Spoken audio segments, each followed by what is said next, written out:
must go! Ruto must go!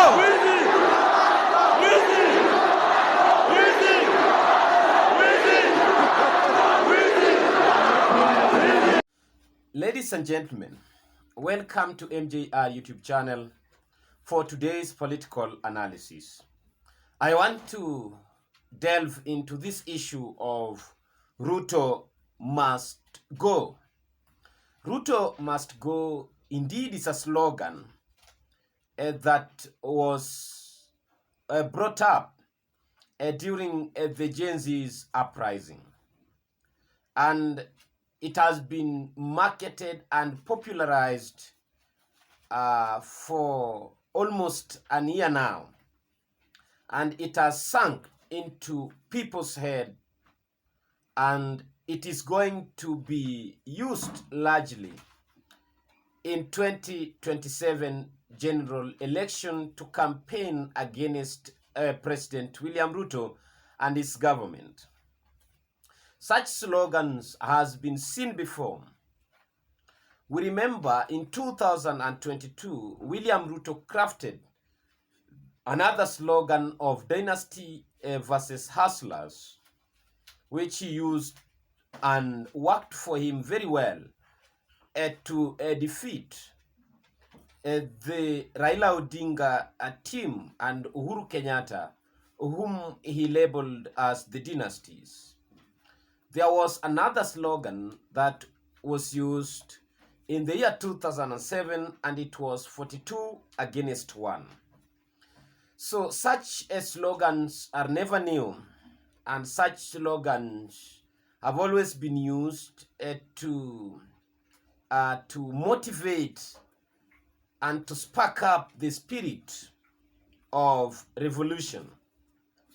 So in 2027, we are going to sell Ruto must go, because Ruto must go has sunk and is resonating well with anti-Ruto team.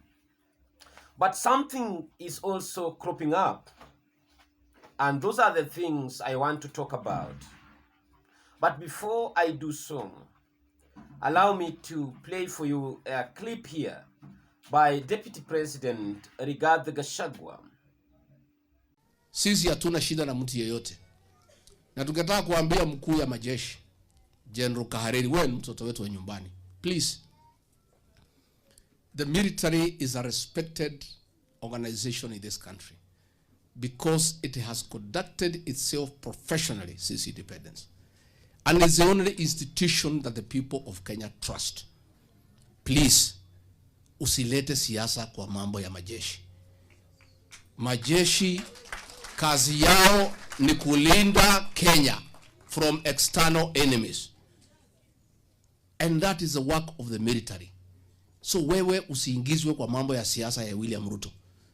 Hata ukijaribu kusaidia William Ruto, pahali mambo yake imefika saa hii general, uweze msaidia. Hawa wananchi wamewachana na yeye. Mmewachana na yeye ama bado? There is no way you can help him. So tunauliza general, please let the military remain a professional outfit, because it is the only institution that the people of Kenya trust. So don't bring politics into the military. And for your information, hiyo Ruto must go, si kusema ati atolewe ofisi kinyume ya sheria. No. Watu is a clarion call in preparation for the general election. Ruto atatolewa kikatiba na uchaguzi wa 2027. In a democratic and constitutional process. So, General, I'd like to correct you. That call of Ruto must go is just a preparation, ni rehearsal. Watu wanafanya kujikubu. So don't tell us that it's unconstitutional. No. Nobody is saying William Ruto atolewe kwa kiti outside the law. Itafanyika tariki 10 mwezi wa 8 2027 in a democratic and constitutional election. So General, tafadhali enda kwa barracks, linda Kenya. Wacha mambo mingi. Wachana na siasa. Hii siasa ni ngumu General, itakuchoma.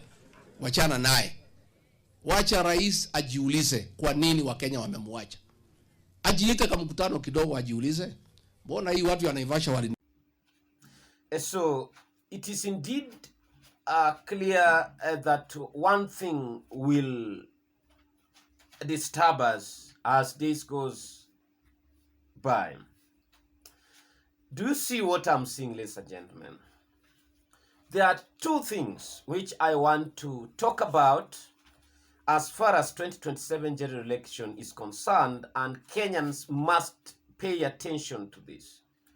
I talked about one, and I'm going to talk about the other two.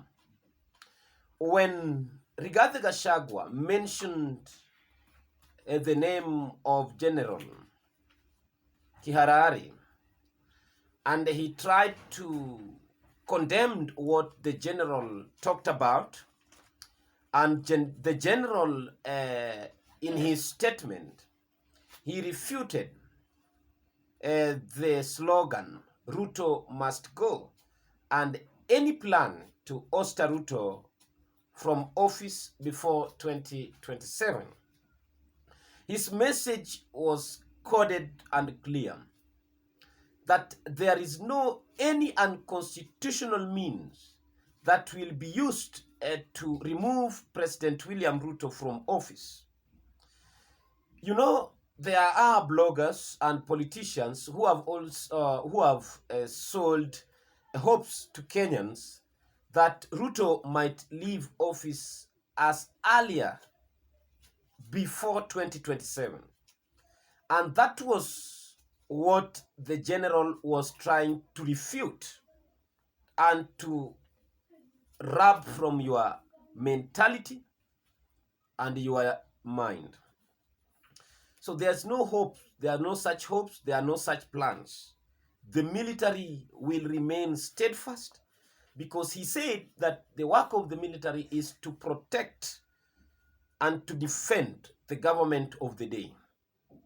They have no any other plan to constitute or to institute their own government. They only support and defend the government which is democratically elected. That was the message from the general. Now, but Rigathi Gachagua's sentiment is very clear. And that is going to be part of this, the issue of rigging 2027 election.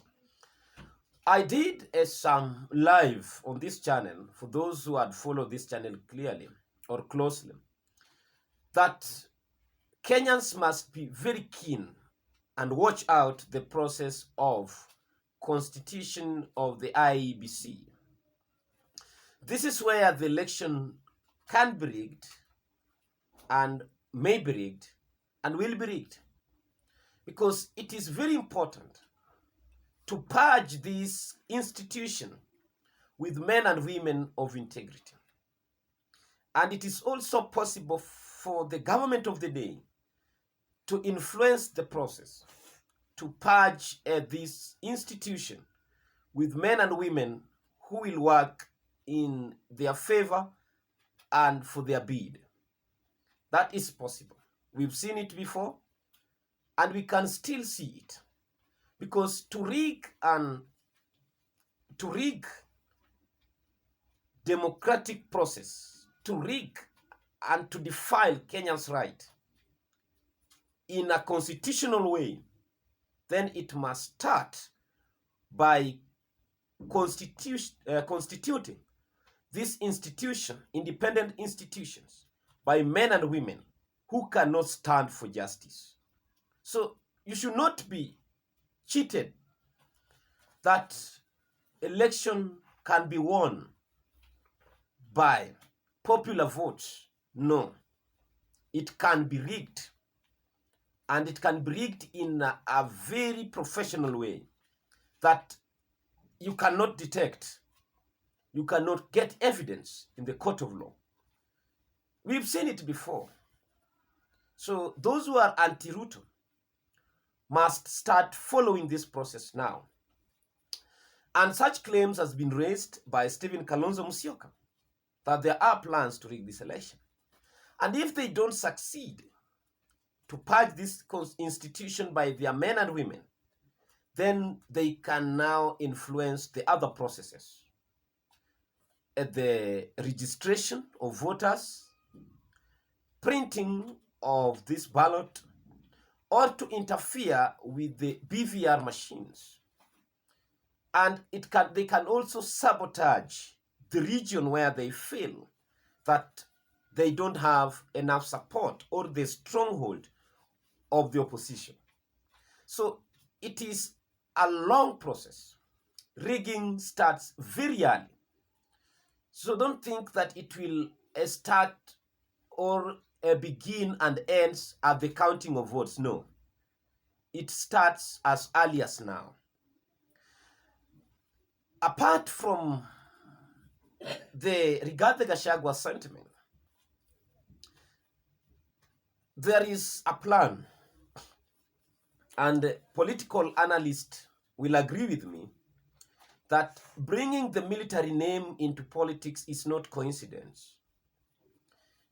It is a fear on the opposition side that the government might involve the military in this process.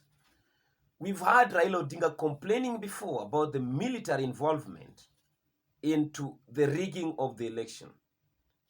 You can remember that. It is in record. I think it was before 2017, I think. So when Raila claimed that the military was largely used, there is also some other security agencies that can be used. So it is not just about military. It is also about other security institutions to be involved in this process. So the three things which those who want to vote Ruto out of office must check is the process of formation of IEBC and commissioners, and the entire process, registration, BVR, procurement, ballot printing, voting, and blah, blah, all that process to be transparent. Number two, the security apparatus. They can also be used, because you remember William Ruto accused also General Ogola that he was used in Bomas. So it is not the first time we are talking about this. It's not the first time such kind of allegation is coming up. Therefore, do not take for granted this mentioning or invoking the military forces into the election. When we draw them into this process, indeed, they will take part. And they can take part on the betterment of this country or to the detriment of this country. So it is upon us, Kenyans, the civilians, who are protected by the Constitution, to protect the democratic process, which is enshrined in the Constitution. Because even the general of the military himself said they will only support the government which is elected by the people. It is a coded message. So, ladies and gentlemen, the issue of perception comes to play here. And that is why people are trying to popularize that slogan, Ruto must go. So that by the time we come to the election, or by 2027, this thing would have spread and sink into the head of Kenyan voters, and it will be very easy for the opposition to go into this election with confidence, knowing very well that Ruto is an popular presidential candidate. Thank you.